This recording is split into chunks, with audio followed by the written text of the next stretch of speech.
اللہ کے نبی صلی اللہ علیہ وسلم زبان مبارک ہلتی ہے، عائشہ فرماتی ہے میں اپنے کان کو نبی کے قریب کرتی ہوں،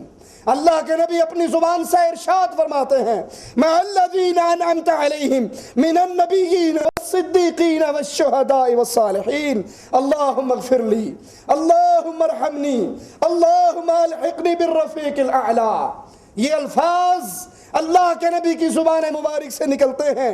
آپ 3 مرتبہ یہ جملے کہتے ہیں، آپ کا اٹھا ہوا ہاتھ زمین کی طرف آتا ہے۔ عائشہ فرماتی ہیں میں سمجھ جاتی ہوں کہ دنیا کی سب سے پاکیزہ روح اس دنیا سے نکل چکی ہے، یہ پیارا دل جو دھڑکا کرتا تھا اب خاموش ہو چکا ہے، نبی کے سانس ٹوٹ گئے اور نبی فوت ہو کے اس دنیا سے اگلے جہان کے لیے روانہ ہو گئے۔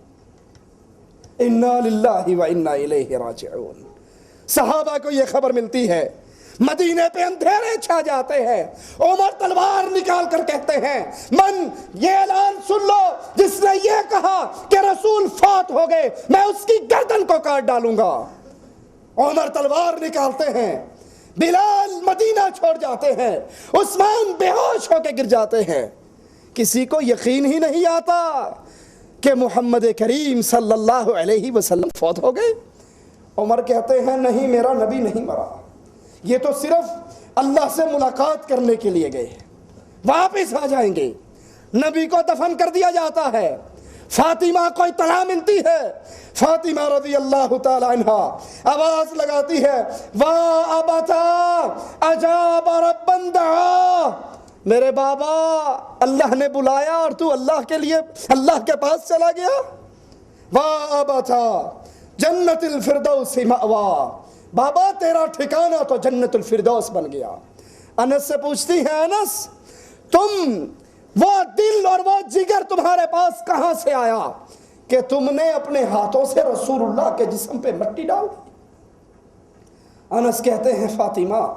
رضی اللہ تعالی عنہ ہم اللہ کے نبی کے پیارے جسم پر مٹی اپنی خوشی سے نہیں ڈال رہے تھے بلکہ شریعت نے ہمیں پابند کیا ہوا تھا، ہم تو وہ عمل کر رہے تھے جس کا حکم شریعت نے دیا۔ صحابہ پر نبی کی موت کی خبر ایسے بجلیاں توڑتی ہے، عمر اتنا بہادر عمر بے قابو ہو جاتے ہیں، تلوار نکال لیتے ہیں، جس نے کہا نبی مر گئے میں گردن کاٹ دوں گا۔ اس وقت امت کو سہارا دینے کے لیے صرف ایک ہستی باقی بچتی ہے، کائنات میں تمام نبیوں کے بعد دنیا کی افضل ترین ہستی وہ ابو بکر صدیق کی ذات ہے۔ ابو بکر آتے ہیں، حجرہ عائشہ میں داخل ہوتے ہیں، نبی پاک کے مبارک چہرے سے چادر کو اٹھاتے ہیں، آنکھیں آنسو بہاتی ہیں اور کہتے ہیں اللہ کے نبی جو موت آپ کی قسمت میں تھی وہ آ چکی ہے، اللہ پر 2 موتیں کبھی اکٹھی نہیں کرے گا۔ اللہ کے نبی صلی اللہ علیہ وسلم کے ماتھے کو چوم کر کہتے ہیں واہ نبیہ واہ صفیہ واہ خلیلہ مات رسول اللہ صلی اللہ علیہ وسلم۔ اعلان کرتے ہیں نبی کے بارے میں موت کے لفظ استعمال کرنے والوں کو گستاخ رسول کہنے والے گستاخو، ابو بکر کہہ رہے ہیں مات رسول اللہ، عائشہ کہہ رہی ہے مات رسول اللہ۔ ماتا کے لفظ عائشہ کی زبان سے، ابو بکر کی زبان سے اور خود قرآن حکیم کی آیات سے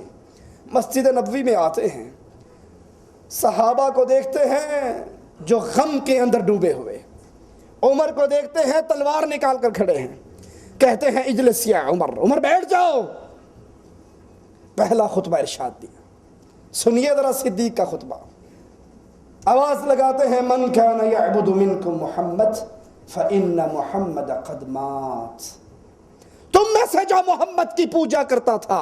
جو محمد کا مشکل کشا، حاجت روا، بگڑی بنانے والا، اولاد دینے والا، کشتیاں پار لگانے والا، مدد کرنے والا سمجھتا تھا، فإن محمد قد مات، پھر سن لو تمہارا مشکل کشا مر چکا ہے،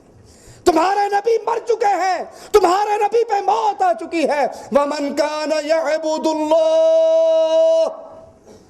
اور جو اللہ کی عبادت کرتا تھا، مشکل کشا، حاجت روا، غوث آدم، بگڑی بنانے والا، رزق دینے والا، اولاد دینے والا، صحت دینے والا، شفا دینے والا، رزق دینے والا، اللہ کو سمجھتا تھا فَإِنَّ اللَّهَ حَيٌّ لَا يَمُوتُ، اللہ وہ رب ہے جس کو موت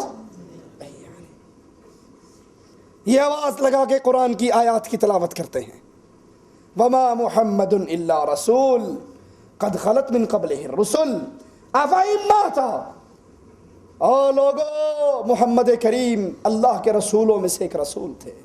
موت آئی اور مر گئے، یہ مر جائیں یا شہید ہو جائیں، کیا تم دین اسلام سے پھر جاؤ گے؟ ابن عباس رضی اللہ عنہما فرماتے ہیں لوگ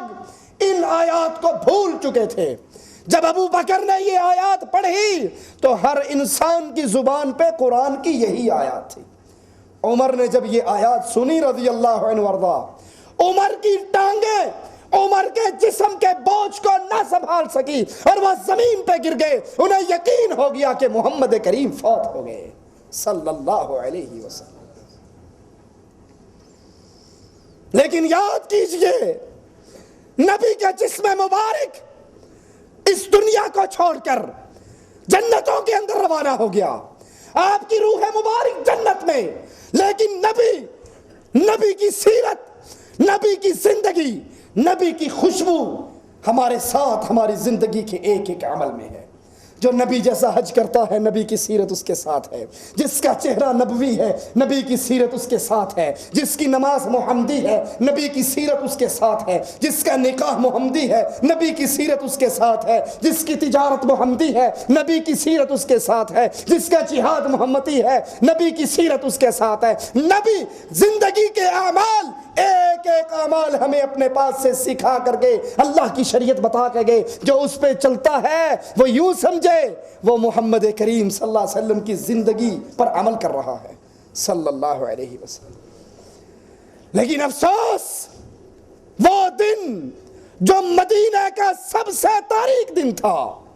وہ دن جس کے بعد فاطمہ نہ مسکرائی، وہ دن بلال مدینہ چھوڑ گئے، عمر نے تلوار نکالی، وہ دن جس کو اہل مدینہ سب سے اندھیروں والا دن کہتے ہیں، آج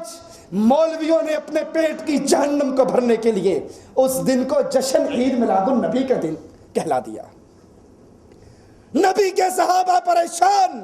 انڈیا پاکستان کے مولوی خوشیوں کے اندر نہال،